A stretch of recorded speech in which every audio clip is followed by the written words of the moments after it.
welcome to the Huddle Breakdown. Another week and another podcast with me, Laura Bradburn. I'm joined as always by James and Alan. James, I'll come to you first. How are you doing?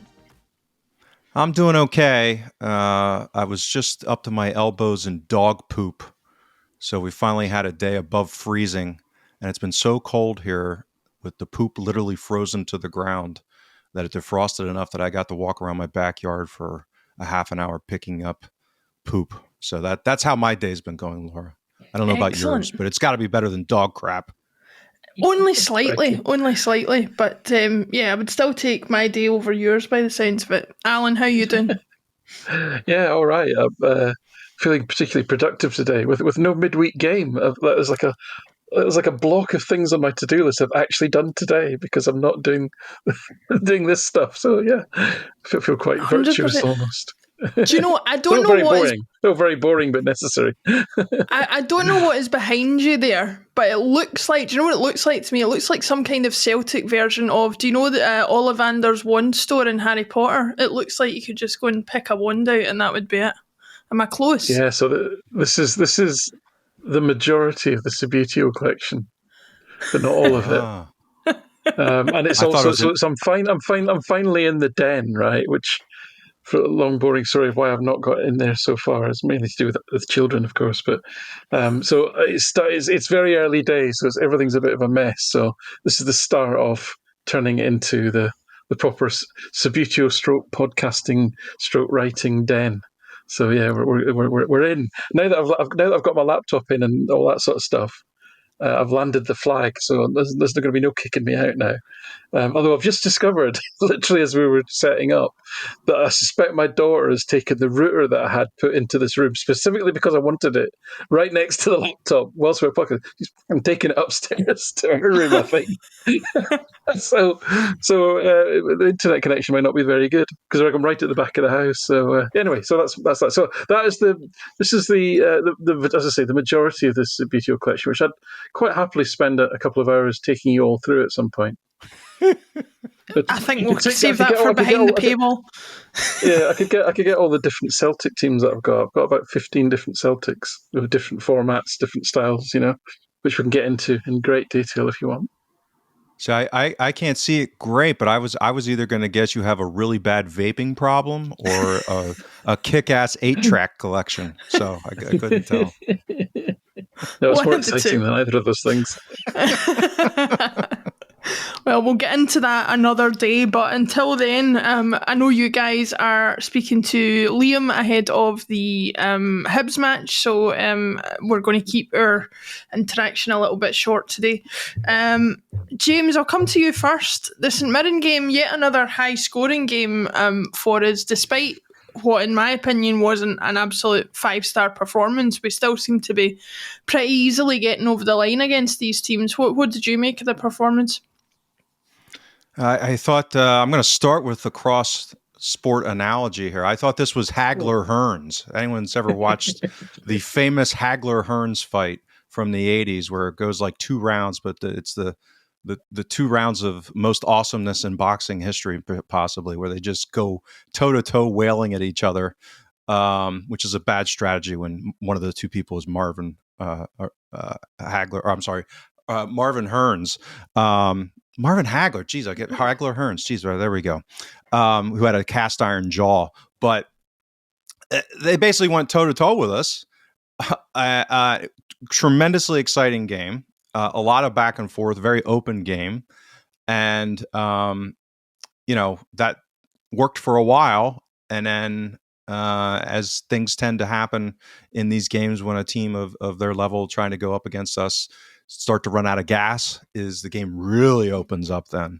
And that, I think, was kind of the last half hour is with our relative quality and subs coming on. I mean, I think it just really, we overwhelmed them at that point. But I thought they played very well. I think we still look very leggy, still kind of, this is the last gasp, so to speak, of the long stretch that we've talked about. So I think this was another chapter in that hopefully terminal novel. that book is closed, hopefully. But yes, I thought it was great fun, great entertainment, even though maybe some of the quality of midfield play and defending on our side wasn't great in the first half in particular, but made for an exciting game. Certainly did. Alan, it's one of these situations where we've talked about it a few times where, at this point in the season, with the run that we've had, with the number of games that we've had, there is a sort of a desire to just get the win, whatever way we manage it. But we are managing to do it with a little bit of style and a little bit of panache once we get ourselves going in the games. What did you think of the game against St Mirren in terms of what James was talking about? I mean, completely agree in terms of it was just great fun, and absolutely they had a go, and credit to them, and they did it with some quality actually. The way that they were, obviously they were going relatively direct, but the way that they had sort of Mandron dropping, and then Olasanya really, going in behind was just really effective, and they picked out the runner very accurately with 3 or 4 balls, through balls. So that's not an easy thing to do. So to hit your marks 3 or 4 times in a game is quite something, really. And the kind of average positional kind of heat map type things are quite interesting. Never seen Celtic's centre backs having been forced to play so deep as they did in this game, and Olasanya essentially on his own completely stretched the whole Celtic defence. So if he could finish, he wouldn't be at St Mirren. But yeah, therein lies the truth. The guy's got a lot of good attributes, and as I say, I think Mandron's turning into quite an intelligent sort of striker. A big tall guy sort of thing. I mean, it was funny. St Mirren team looked like someone had gone down to the local park. I've seen 5 guys playing basketball and 5 guys playing 5-a-side football. And said, right, that's our team. We're gonna munge them together. 5 basketball players and 5 footballers. They're just, half of them were huge. But listen, I don't want to downplay how well they played, really, but. And the intensity, they pressed quite intelligently, i.e. selectively, and in good areas. They didn't try and overdo it. And as James says, it's very rare that you find a game where you could almost go to the precise second where the hinge point occurred and said, that's it, the game has changed now. And it was essentially when Celtic made their substitutions. They had to take off Mandron in early on, I think, in the second half. That was a real blow. And eventually they had to substitute Olasanya because he was just exhausted, because he was making long runs in behind Celtic's defence over and over. And eventually he went off. And as soon as he went off, that they didn't have the quality to bring on to replicate what he was doing. And then for once this season, Celtic subs, it was kind of back to Ange Ball, where you kind of bring on the cavalry from the bench and you just run all over them again. Not all of them. It was mainly, McCowan and Yang. McCowan and Yang made just a tremendous difference, mainly to the pace of the Celtic attacked at. They suddenly were attacking all down the right. It was all down the right with enormous pace and skill as well. I mean, like just a bang, bang, bang, bang, bang passes, very direct, very very go forward. None of this sort of patience that we're kind of used to in the game. So they completely brought that to the game off the bench at exactly the same moment as St Mirren's energy was pretty much evaporating and their main outball had to be taken off. So the game completely changed at that point, and Celtic were able to see it out. So yeah, great fun. Great to see a sort of reversion to sort of the Ange Ball sub model, which is good. Thought Celtic did what I hoped they would do, which is against a sort of 3-5-2. They basically went wide. I mean, they didn't virtually pass nothing down the centre. Everything went wide, and then there was even a bit of mentioned Harry Potter there. What happened to Hitati? Did somebody sort of put a spell on him? He just kind of suddenly woke up halfway through the second half and just turned into this like Iniesta runner with the ball, running from centre midfield and being really skilled. Careful, Alan, careful. But what happened? Because it was such an incredible transformation from kind of normal sort of can I be bothered to bloody hell. This is incredible. Why don't we see that every game type of thing? He was just I don't know what it was. Maybe he doesn't like playing in front of McGregor, and maybe he felt, liberated. I don't know what it was, but it was just an absolutely astonishing transformation in the last 20, 25 minutes from him. He made a number of brilliant runs, taking people on, running at pace. I mean, what the hell? So yeah, I enjoyed that aspect of it as well. But yeah, great fun. I think one of the on a more sort of serious note, it is an interesting to look at the sort of XG variance or XG variance switch up, as I wrote in my notes, which is one of the worst bans I've ever seen. If you look at the sort of Celtic's away record, the first 9 games of the season, 9 away games of the season, Celtic conceded 2 goals off of about 6.5 XG.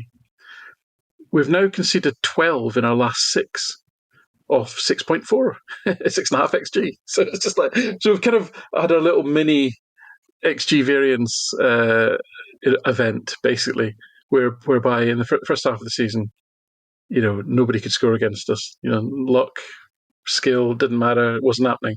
And then in the last 6 games, the teams have got 12 goals off of 6.5 XG. And if you look at the goals that St Mirren scored, I mean, a free kick off the underside of the bar into the post. I mean, that doesn't happen very often. And then the Phillips one, where she hammers into the ground and it loops right into the top corner over Schmeichel. I mean, listen, they deserved their goals. It's just that when they actually came, they were kind of probably not repeatable really in that sense. And yet, and it was the same with St Mirren in terms of the sort of the old XG variance. In that, overall they've scored no goals in the last 3 home games, despite generating about 5 or 6 XG. But overall, in the season, they've scored 14 from about 15.5 XG. So they'd gone through their own little mini kind of reversion event in this game, as far as XG is concerned. So anyway, that's just a little indicator of why single game XG is a bit crap, and you have to look at these trends. And you can't escape the fact that when it comes to things like just sheer dumb luck, goalkeepers playing well, it kind of shuffles itself to where it should be over a longer sample.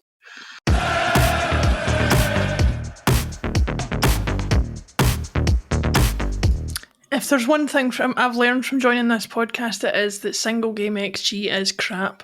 And I do remember that at all times, even though it was the only thing I vaguely understood about statistics when I came in. I thought, I know what XG is, I'll talk to Alan about XG, and he goes, single game XG is crap. So, yeah, I'll have to try and... It's crap, it's interesting, but it's not definitive. I'm just quoting you, Alan, I'm just quoting you. James... Alan talks about specific points in the game, specific moments, specific players. One of the specific players that's become a talking point after that game, and in general after recent performances, is, of course, Yang. Somebody whose ability at this level has been questioned massively by a lot of the Celtic support. His usefulness in terms of as a squad player or as a first team option has been widely questioned. Brendan seems to be suggesting that his girlfriend being over has had a massive impact. Now, to my understanding, that usually only has a negative impact, but we'll not go into why. I would have thought he would have been a bit more leggy than he appears to be, if you know what I mean. But he seems to be very perky. I don't know why. What have you thought of his recent performances, and have we kind of judged him a little bit too harshly or too quickly, do you think? Is there more from him to come than maybe we thought there was in the first place?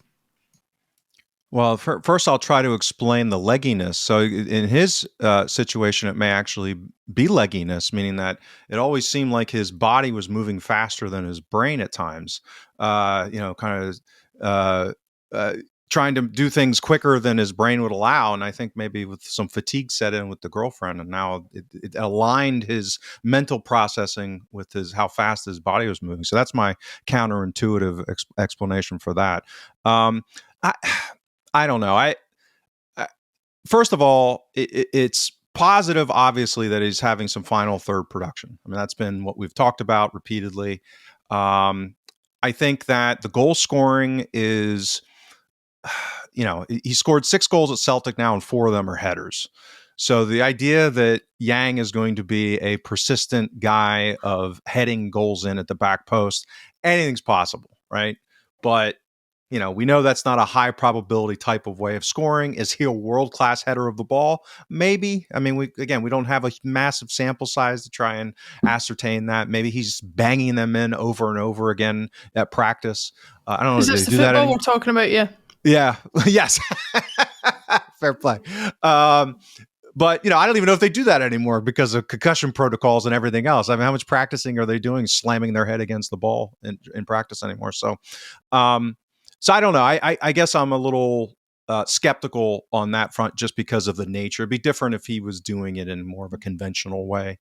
But, again, as we always like to say, we don't want to be churlish. He's definitely been producing in the most recent past, and I hope it continues. What I want to see is more of that final third passing, the interconnectedness like he displayed, right? So this was a great way of setting up the goal with Maeda. That's really what a Celtic winger needs to be doing. And we've talked about the defensive part of the game, and his ability to carry the ball forward has been the parts that he's really done quite, good, particularly domestically. It's been that final third. So I'm going to reserve judgment until more evidence of kind of conventional goal scoring, I'll call it, and more of that kind of final third creativity where he's engaged in sequences of play that are leading to higher quality chances. So that happened in the short term. Let's just see more of it, I think. So we haven't uncovered the Korean Leo Abada then? That's not what you're saying? Well, if he's the world-class header of the ball at the back post, that's got some, Abada-esque elements to it. So it's certainly not within the realm of possibility. It's just specifically that headed part. Abada had some of the header, but more of them were, more conventional finishes. So that's kind of what I'm waiting on. Some more conventional finishes. Do you know, and I'll open this to both of you. I don't really know. You guys probably have a database where you can just access this straight away. But what height is Yang? Because I just, through maybe prejudice on my own part, or just because of the position he plays, and you think of a jinky wee winger and that kind of thing. But my understanding is he's actually a little bit taller than you might think, and maybe he does offer an aerial threat from that point of view. But I don't know. Don't know if either of you are aware. The public data on this kind of stuff's kind of iffy. Just by the eye test, I'm guessing maybe around 5'10", which is decent size. But again, these for the most part, these are not contested headers. I mean, to his credit, he's getting into space, and they've been tremendous finishes. There's no question about that. But kind of like Kyogo. Kyogo was a pretty good finisher in space off headed balls. Maeda in the same way. But, if he's going up against a 6'4" center back, he's probably not going to win that physical battle. Same, I dare say it. Now, before anybody goes off their nut, I'm not comparing Yang to Henrik Larsson. But Henrik Larsson was not the tallest guy in the world, but definitely was known for his headers, and that was as much to do with his movement and his intelligence as anything. Well, and his hops. The guy could jump. He had a pretty good vertical, which is a nice equalizer against size. That people have the space to be able to jump. But yeah, I mean, I like I said, I want to see more of it. Is the big thing from him. Is let's expand the sample size a little bit. I think it, given the amount of goals that he scored in a short amount of time, it's always the outcome bias. This game was a great outcome bias and confirmation bias game from an analytical perspective. We saw, the Yang outcome bias, and then the I would argue the correlation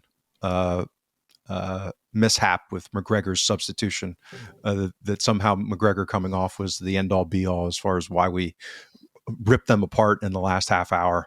I'm not saying it didn't contribute, but we already talked about all these other factors. It's very complicated, the different things that happened after the kind of 55th minute. So, yeah. So a game of anchoring bias. Yeah, anchoring bias, that's another one to add to the glossary that I'll need to kind of try and keep a note of. Alan, before we move on to the next topic, which I know we're going to discuss a little bit about, David Lowe had a really interesting discussion with the guys over at Celtic Exchange that we want to talk a little bit about. But before we do that, what's your opinion on Yang? He's obviously well past the kind of 900-minute mark in terms of that base level of data analysis that you like to do. So where are we with him? Is the perception of him accurate, harsh, otherwise? Yeah, so that's a good point, and I probably need to do something on him. So I've not, I guess, which is a roundabout way of saying I've not looked at this particularly closely. But I agree with James. There's been a long period and many appearances where we'd both reached a kind of conclusion that this isn't going to happen, with caveats, right? Always caveats, which is acknowledging the things that he does well, acknowledging his strengths, acknowledging his work off the ball, his work tracking back, his general, just being a good teammate and doing his job for the team. It was just that final third piece, really, that was missing. And we're seeing some of that now, but we need to see that for when that becomes the longer period of time as opposed to the shorter period of time, then we'll start to get really, really interested. And him turning into Chris Sutton wasn't the transformation I was expecting this season, I have to admit, but very welcome nonetheless, because they were two absolutely terrific headers, by the way, two very different headers.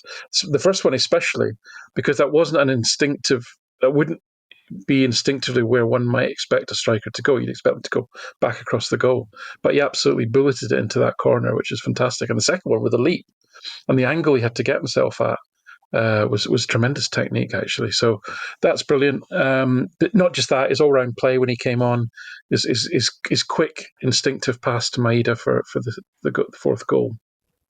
His interplay with Johnson and McCowan and Hatate as well, when as he was drifting on that right hand side, was tremendous.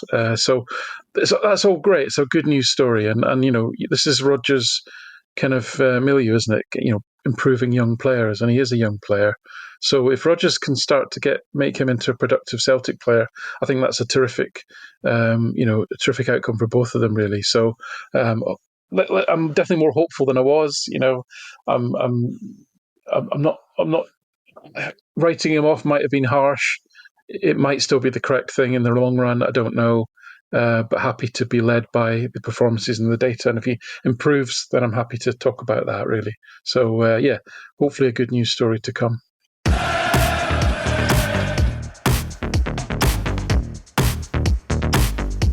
Yeah, we'll definitely have a chance over the next few weeks as the league winds down to go into a bit more detail on some of the performances over the season and get those prepared for everybody watching and listening. But we definitely have a plan to do a deep dive on the season performances, especially as things wind down a little bit less frantically than they normally do in the season. So, but with that said, we'll move on to the last topic of the show before you guys talk to Liam.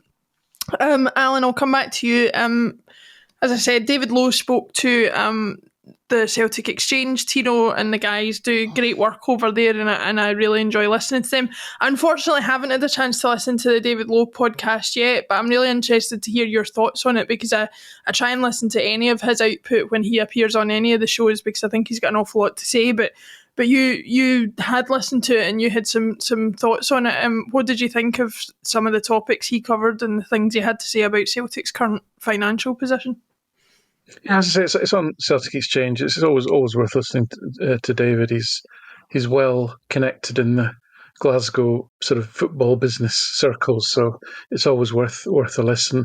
On Celtic, David's got corporate seats at Celtic Park, and I think he was lamenting the standard of the facilities and the infrastructure. Embarrassing, actually, was I think one of the words that he used, and.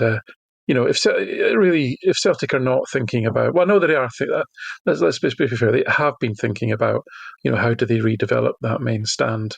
That would be unfair to say otherwise. But in terms of getting to a decision to say yes and then committing and then doing it, that's obviously a big step for the club to take, because it would be an expensive undertaking. I think one of is it Crystal Palace? I can't remember. One of the English Premier League clubs is replacing one of their stands, and it's over £100 million just to replace one stand, right? And it's probably going to be a very similar amount for Celtic, even though I think the club I'm talking about is in London. You wouldn't necessarily be paying the same price in Glasgow as you would in London, but construction costs are quite high at the moment, so it's probably going to be somewhere 100 million plus, maybe not as high as 150 million, somewhere in that ballpark. And but as Harry Brady and Celtic Underground has laid out really well, and David talked about, that sounds a scary amount of money, and it is for any club in Scotland. But there's ways and means of raising that capital, either through the money that Celtic have got in the bank. David always talks about the fact that there hasn't been a Celtic share issue since 2005, and even myself, because of personal situations, families, and all that sort of thing, I've never had an opportunity to actually invest. I would like to have an opportunity to invest in Celtic and to buy some Celtic shares. There's a whole generation of people that have never been able to buy Celtic shares, so there's probably a strong demand. If you were to issue more shares in Celtic, for a lot of supporters would get behind that and actually be very keen to support the club in that way. So, and then of course, Celtic probably, as a way that the company is run, wouldn't have an issue raising money in terms of loans, etc. So there's different levers there that can be pulled to get to that 100 million plus that it would take to completely modernise that part of the ground. But of course, the other part of it is that the whole stadium really is now 25 years old. So probably in James in the US, they'd be ripping it up and building a new one by this stage somewhere. With taxpayer money, Alan. With taxpayer money, yes, baby. Yeah, exactly. So so that all makes sense to me. To me, that's the sensible play. Really, you need to, as much as it probably pains a lot of people, and especially people who, and David had interesting things to say about the political identity of the club as well, which are worth listening to.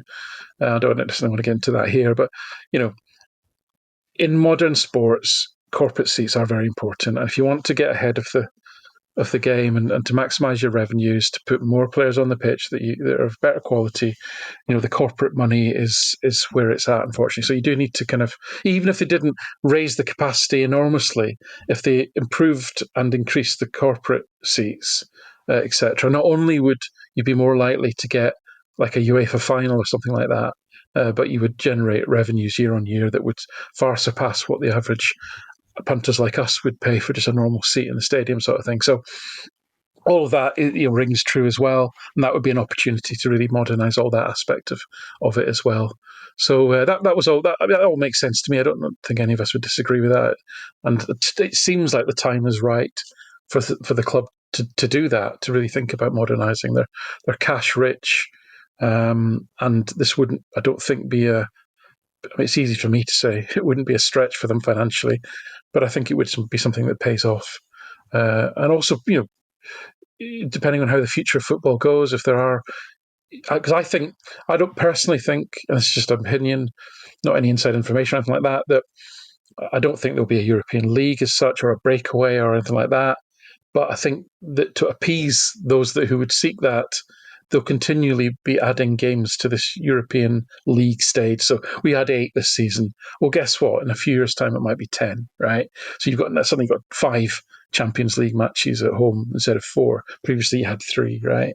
And just filling the corporate seats for those 5 games is a significant amount of money for a club like Celtic. So I think it would still pay off in the long term, even if there wasn't massive change in European structure of European football, i.e., Celtic moved to a multi-country league. I still think that what they'll do is they'll continually keep building up the number of games you play in Europe as a way to appease those that might want to break away.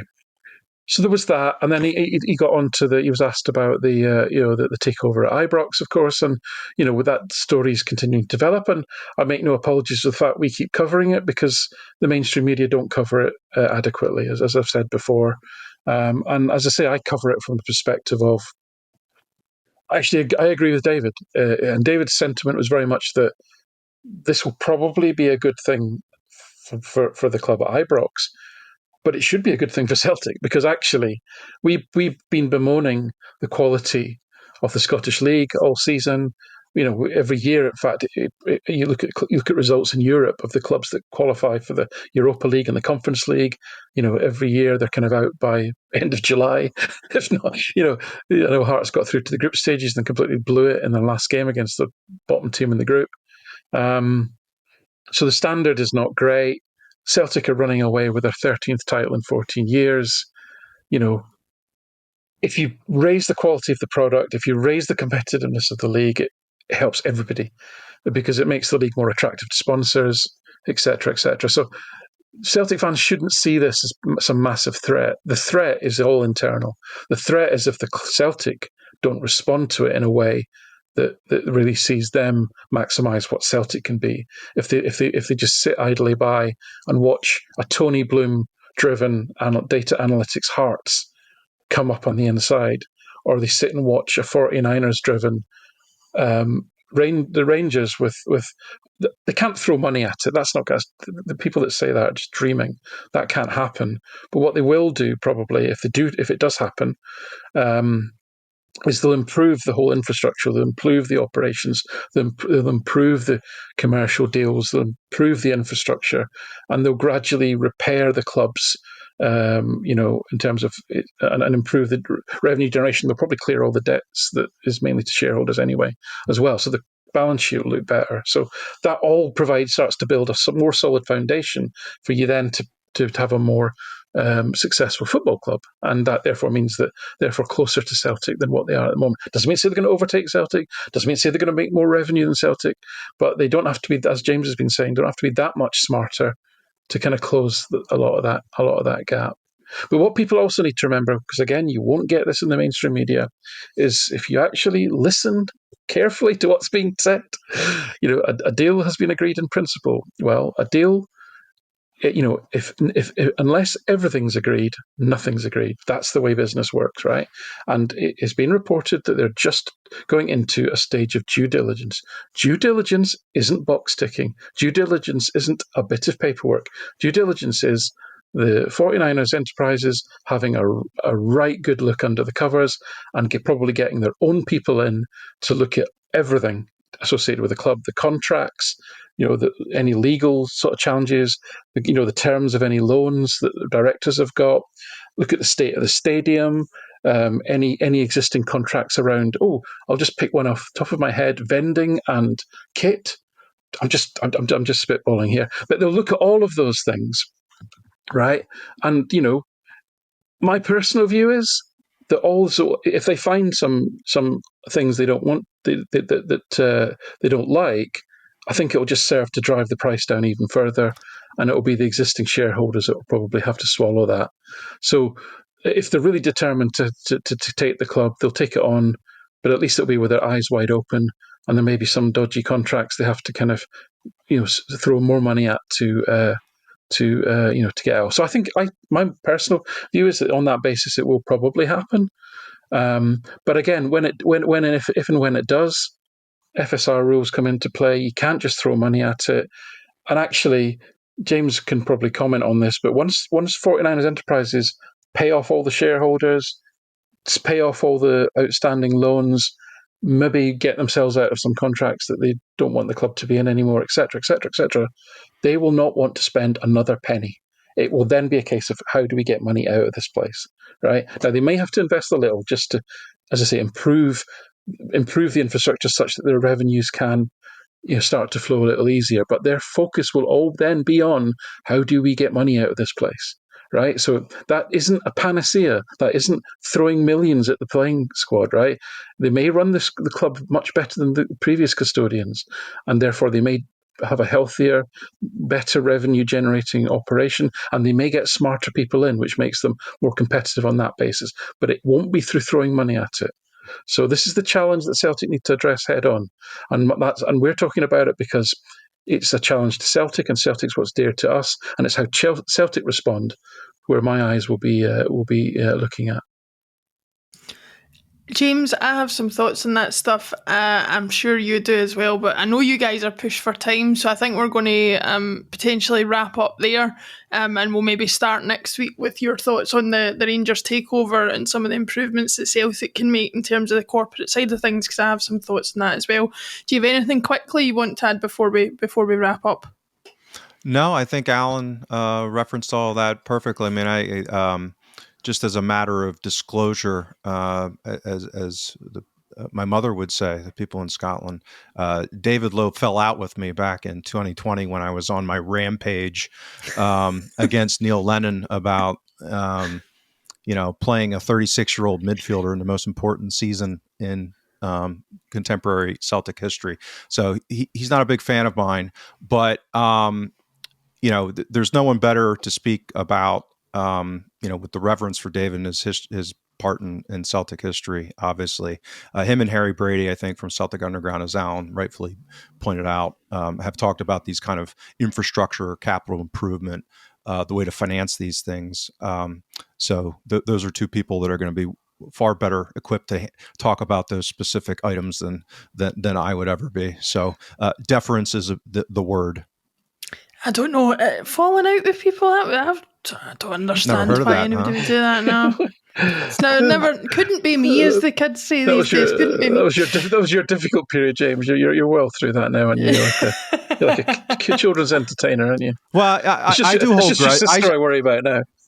Yeah, well, fair enough. Yeah, no, I hold grudges. I mean, people that, in my view, pissed away 10 in a row. That I'm probably not going to give up on that for a long time. So I get it. It's not personal. Listen. We were all at each other's throats in 2020. We were all climbing the walls. And day drinking. Yeah. So we have plenty of excuses. Some of us have given that up, some of us haven't, but we'll leave it there. James, Alan, another fantastic show. Hopefully everybody agrees, but I've certainly enjoyed it. Make sure and listen to Alan and James talking to Liam about the build-up to the Scottish Cup game against Hibs, and we will see you all again next week.